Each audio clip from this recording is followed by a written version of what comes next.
একদিন বুদ্ধদেব ও তার অনুগামীরা একটি জায়গায় যাত্রায় রওনা হলেন। যাত্রাপথে বুদ্ধদেব তৃষ্ণার্ত বোধ করলেন। তিনি তার এক অনুগামীকে বললেন পাশের ঝিল থেকে একটু পানীয় জল আনার জন্য। তার অনুগামী সেই ঝিলে গেলেন এবং দেখলেন সেখানে কিছু বাচ্চা স্নান করে সদ্য সদ্য উঠেছেন এবং সেই ঝিলের জল পুরো পাঁকে নোংরা হয়ে রয়েছে। তিনি তাড়াতাড়ি গরুর গাড়ির কাছে এলেন এবং বুদ্ধদেবকে বললেন, বাচ্চাদের স্নানের কারণে পুরো জলটাই নোংরা হয়ে গেছে। বুদ্ধদেব বললেন, ঠিক আছে। বুদ্ধদেব আবার কিছুক্ষণ পর তাকে জল আনতে পাঠালেন। এবার তিনি দেখলেন যে জলটা পুরোটাই পরিষ্কার।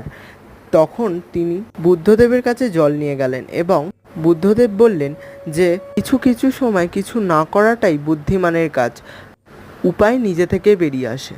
ছবিটা ভালো লাগলে একটি কমেন্ট করো, লাইক